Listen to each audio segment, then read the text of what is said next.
Verlede keer het ek vir jou van my emosies vertel, emosies van dankbaarheid. Dit het gebeur toe ek in daardie luukse profetekamertjie op my bed gelê het. Ek het gewonder wat ek vir hierdie besondere, goedhartige, vrygewige, welgestelde vrou kon doen. Kom ons herhaal die skrif wat die insident beskryf, die geïnspireerde skrif. Op 'n dag, toe Elisa weer daar aankom, het hy in die bovertrek ingetrek en gaan rus. Hy het vir Gehasie sy slaaf gesê, roep bietjie die Sunamitiese vrou. Gehasie het haar geroep, en toe sy voor Elisa se kamer staan, sê hy vir sy slaaf, sê vir haar.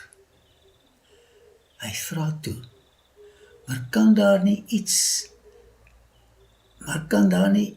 vir haar gedoen word nie? Waarop Gehasie antwoord, ja tog, sy het nie 'n seun nie, en haar man is al oud. Gehasie het my verstom, ek het nooit aan so 'n geskenk gedink nie. En hy sê, roep haar. En toe hy haar geroep het en sy in die deur gaan staan het, sê hy, sulke tyd oor 'n jaar sal jy 'n seun omhels. En sy antwoord, ag nee my Heer, man van God, moenie vir die diensknegt lieg nie. Jy weet, dit wat vir die mens onmoontlik lyk, is nie vir God onmoontlik nie. As haar begeerte vir 'n seun daar in haar hart is, kan die Here dit vir haar bewerkstellig. Dit is vir haar te goed om waar te wees. 'n seun oor 'n jaar, nee, sê sy. Om 'n kind, sonder 'n kind te wees, was 'n skande in daai antieke wêreld. Gedink as iets met jou verkeerd. Die vrou kon nie glo wat Elia vir haar sê nie. Ag nee my Heer, man van God, moenie vir die dienares lieg nie.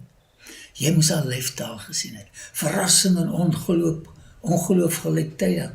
Profeet Elisa, jy moenie vir my verniet bly maak nie. Moenie vir my 'n hoop gee wat nie menslik gesproke, moenie vir my 'n hoop gee wat menslik gesproke onmoontlik is nie.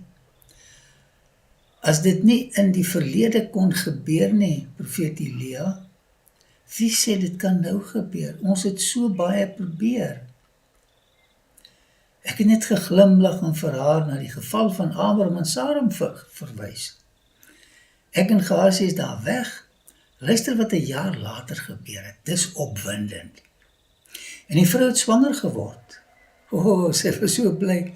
En 'n seun gebaar. Kan jy haar vreugdes besef? Op daardie tyd oor 'n jaar, soos Elia met haar gespreek het. 'n Ware profeet maak nie valse voorspellings in die naam van die Here nie. Net soos ek beloof het, so dit gebeur. Kan jy jou indink in die ooievaarspartytjie wat in daardie huis gehou is? Jy moes dit gesien het. Kan jy jou voorstel hoe sy daardie ou wonderseentjie met al haar liefde gekoester en groot gemaak het, so gebid vir hom. Daardie gesin, die grootste pyn van alle pyne, het daardie mamma se hart ingestap. Dit was so skielik. Was jy al op daardie doodlooppad, my liewe vriend, jou kind is dood. Maar toe tref die volgende ramp haar. Volgende ramp tref daai gesin en die kind is dood. Maar toe die kind groot was, het hy op 'n dag uitgegaan na sy vader, na die maaiers, en vir sy vader gesê, my kop, papa. Die sê toe vir 'n dienaar, dra hom na sy ma toe. Jou seentjie het so graag sy pappa gehelp, maar die oeswerk was nie maklik nie, en boonop bak die son baie warm.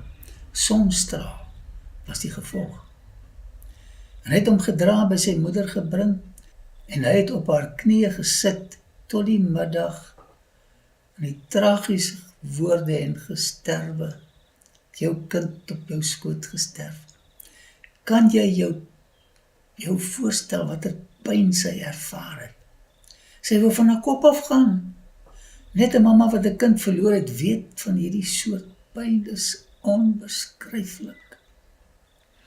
Hartseer en vreugde, my liewe vriende. Trane en lag, lewe en dood, lê nie ver uit mekaar nie. Jy het dit al ervaar.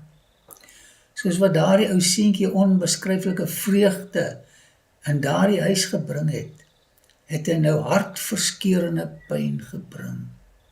Die groot geskenk wat die Here gebring het, is nou deur die wrede dood weggeruk. En sy het opgeklim en hom op die bed van die man van God neergelê en agter hom toegesluit en uitgegaan. Kan jy haar snikke hoor?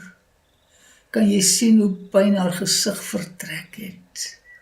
Haar trane vloei soos 'n rivier. My kind, jy's dood. En toe vee sy haar trane af en doen 'n ongelooflike iets. Daarop roep sy haar man en sê, stuur tog vir my een van die dienaars met een van die eselinne, dat ek gou na die man van God kan gaan en terugkom. As sy vir haar man vertel het dat die kind dood is, sou hy nie die nodigheid van 'n reis ingesien het nie. Hoop het in haar hart ontspring, maar sy het dit alles tussen haar en God geheim gehou. Maar waarom gaan jy vandag na hom toe? Het haar man gevra. Dit is mos nie nuwe maan of Sabbat nie, maar sy het hom gerus gestel, soos 'n vrou 'n man gerus kan stel.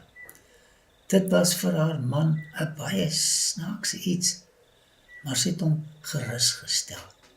My skat, moenie bekommerd wees nie, stuur net vir my een van die werkers. Ek weet nie of daardie donkie al so gehardloop het soos daardie dag nie. Ek glo nie die deftige dame van Sunem het al ooit so ongemaklik op 'n donkie gevoel en sy het hom aan mekaar aangejaag. Al hierdie ongerief was niks, solank as hy net by die profeet kon uitkom, by die man van God kan uitkom. Die 22 kilometers reis na die berg Karmel het vir haar te lank gevoel, want haar kind is dood, Elisa moet dit weet, so gou as moontlik. Wie weet, en die trane loop. Sy het dan weggegaan en by die man van God op die berg Karmel gekom. Sodra die man van God haar op 'n afstand sien, sy aan sy dienaar Gehasie, kyk, daar is die Sunamitiese vrou. Nou op hierdie stadium het ek op 'n plateau gewoon waar ek 'n goeie uitsig oor 'n groot gedeelte van die Jesreel vallei gehad het. Ek het 'n donkie gesien wat vinnig draf. Toe hy nader kom, het ek die ryk vrou van Sunem geëien. Ek het nie gewag tot sy by my uitkom nie. Luister na hierdie opdrag. Sy het dan weggegaan en by die man van God by berg Karmel gekom. Sodra die man van God haar op 'n afstand sien, sê hy aan sy dienaar Gehasie, kyk, daar is die Sunamitiese vrou. Loop haar tegemoet en sê vir haar, gaan dit goed met u? Dit gaan goed met u man? Gaan dit goed met u man? Gaan dit goed met u kind? En sy antwoord, goed. Teen die spoed wat sy gereis het ek onmiddellik geweet, daar is groot fout. Voor sy by my uitkom, het ek vir Gehasie gesê om na haar welsyn te gaan vra. Sy wou nie haar diep pyn van 'n verskeurde hart met Gehasie bespreek nie. Jy weet, daar is vlakke van pyn wat jy net met sekere individue, wat jy vir jou baie spesiaal is, sal bespreek, dit met hulle deel. Nie met almal nie. Maar toe sy by die man van God op die berg kom, het sy voete gegryp. Kan jy die toneel sien? En nou gebeur 'n lelike ding. En Gehasie het aangekom om haar weg te stoot. Maar die man van God sê, laat haar staan. Laat haar staan, Gehasie. Want haar siel is bitter bedroef in haar. En die Here het dit vir my verberg en dit my nie meegedeel nie. Ek was so ontstel oor die manier wat Gehasie die vrou van my al wegsleep. Hy was natuurlik vies vir haar omdat sy nie met hom wou praat nie en dit met my gedeel het. Ek moes hom oor die kolle haal. Sy gedrag was onaanneemlik in hierdie konteks. Gehasie het nog nie daardie fyn aanvoeling vir mense se pyn ontwikkel nie. En dit is so belangrik. As hy so aangaan soos hy nou aangaan, is daar nie 'n toekoms vir hom in my lewe nie. Ek het onmiddellik besef dat hierdie vrou onbeheerbaar stikkend was en my hart het na haar uitgegaan. Ons moet leer om pyn raak te sien in mense. So belangrik. Snaaks genoeg, die Here het nie aan my geopenbaar wat met haar gebeur het nie. Hy het dit al in die verlede vir my gedoen, maar nie hierdie keer nie. Ons as profete het nie al die kennis in pag nie. Die Here maak sekere dinge volgens sy wil en goed denk aan ons openbaar, ander nie. Kom ons luister terwyl hierdie dame haar hart voor my uitstort. En sy sê, het ek van my Heer in sy heil 'n seun gevra? Het ek nie gesê, moet my nie mislei nie, Elisa, ek het dit daai dag vir jou gesê. Sy het my nie verwyd nie. Sy het net haar bitter smart voor my uitgestort. Sy het nie vir die kind in die eerste plek gevra nie. Hy was die gevolg van 'n belofte wat ek aan haar gemaak het. Al wat sy eintlik vir my wou sê, is dat die kind wat sy nie gevra het nie, nou dood is. Elisa is dood. Haar pyn ken geen perke nie, sy snik onbeheerst. 'n gedagte het my skielik te binne geskiet. Ek moes dadelik iets doen.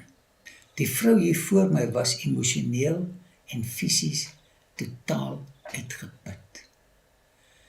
En dit was nie raadsaam om nou die lang pad aan te pak en terug te gaan nie. Ek het dadelik vir Gehasie die volgende opdrag gegee.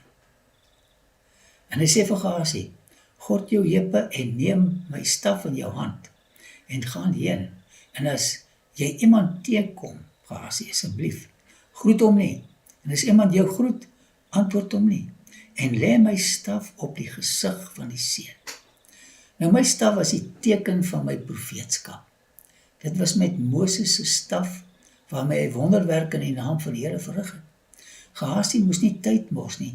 Die kind moet so gou as moontlik aandag kry en so gou as moontlik lewendig word deur die krag van die Here. Ek en die vrou kyk hoe Gehasie met 'n drafstap die lang pad vat.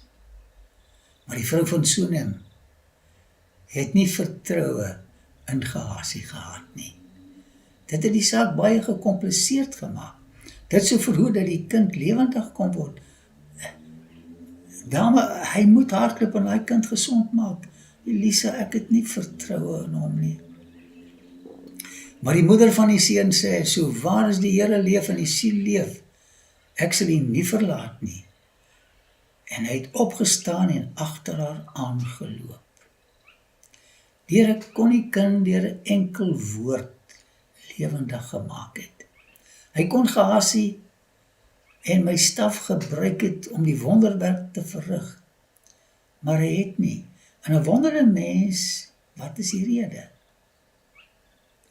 Met trane in haar oë sê sy vir my, Elisa, ek het jou deur die jare dopgehou en gesien hoe die Here jou gebruik het. Ek het volle vertroue dat God jou kan gebruik.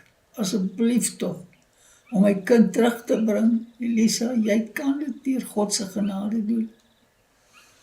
Ek het opgestaan en ons het saam na Sunem toe gestap.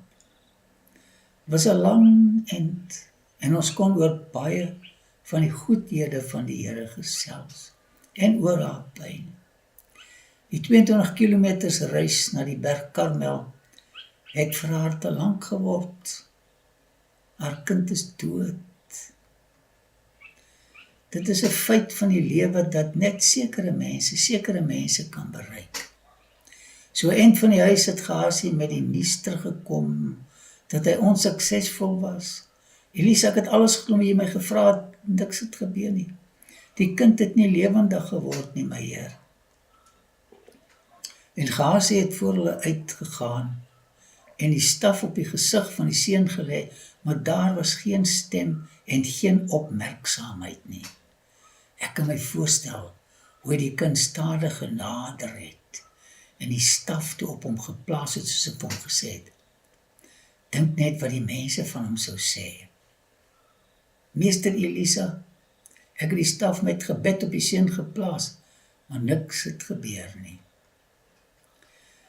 Nog 'n rede waarom die Here nie vir Gehasie kon gebruik nie, was omdat hy die vrou hardhandig van my wou wegruk. Kom ek vertel jou wat ek gedoen het, toe ek uiteindelik by Sunem aangekom het. Ek en die vrou, ons stap daar na die huis toe. En toe Elisa in die huis kom, was die seun dood, neergelê op sy bed. En hy het ingegaan en die deur agter hulle twee toegesluit en tot die Here gebid. Die skrywer van hierdie ondervinding het die volgende inligting neergeskryf en is beskikbaar vir ons om te lees. En hy het ingegaan en die deur agter hulle twee toegesluit en tot die Here gebid. Kan jy jou voorstel hoe ek met die Here geworstel het? Hierdie arme vrou en haar ou man, hulle stikkend. Daarop het hy teruggekom en in die huis een keer heen en weer geloop. En dan opnuut op te klim en oor hom neer te buig. En die seun het 7 maal genies en die seun het sy oë oopgemaak. Ek kan dit nie glo nie. Ek daardie ou seentjie styf teen my hart vasgedruk en die Here bidend gevra om sy ou lewetjie in hom terug te bring. Ek sal daardie oomblik toe hy sy oogies oopmaak en vir my glimlag nooit vergeet nie. Die grootste wonderwerk in my hele lewe het so pas plaasgevind.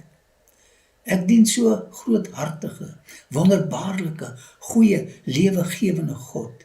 Ek het hom so oneindig lief.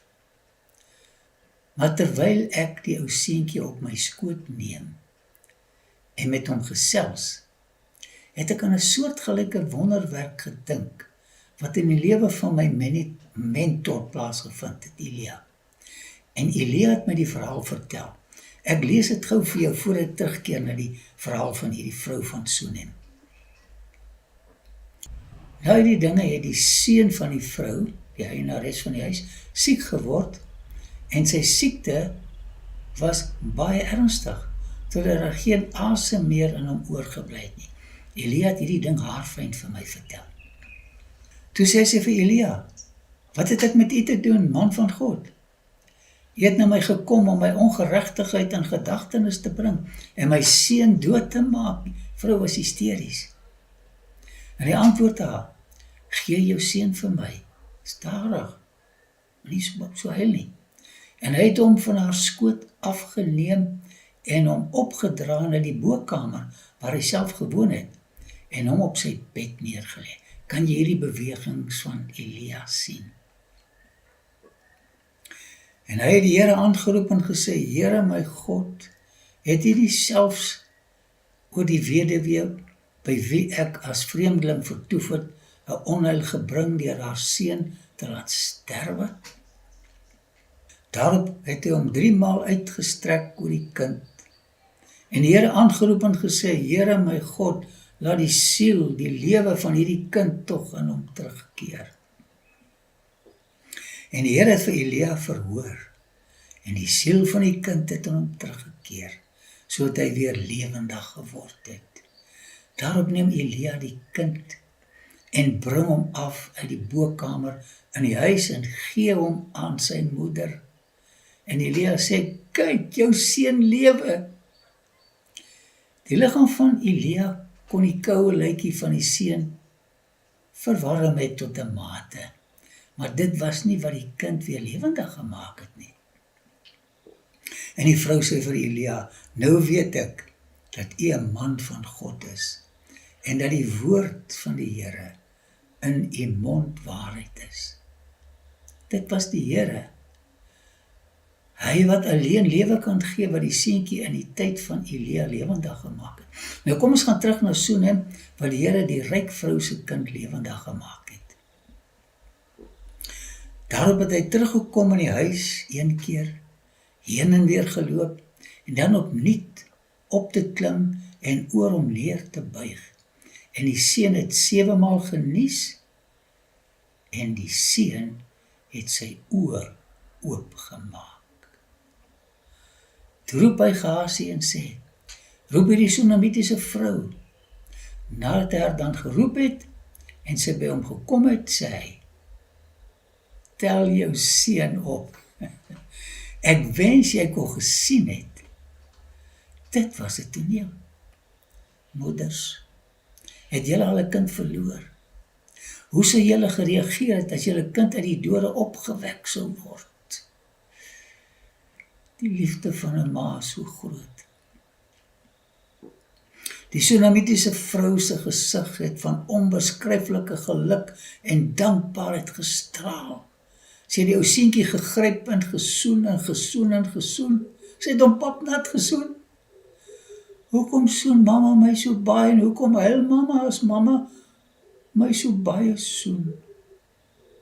My kind, my dierbare kind, jy was dood.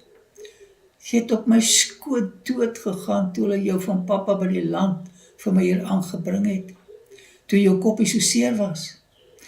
En weet jy wat, my kind, oom Elisa het vir God gebid en het jou weer lewendig gemaak. Mamma, ek het gedag, ek het net geslaap. En sy het ingekom en voor sy voete geval en na die aarde gebuig. En sy het haar seun opgetel en uitgegaan.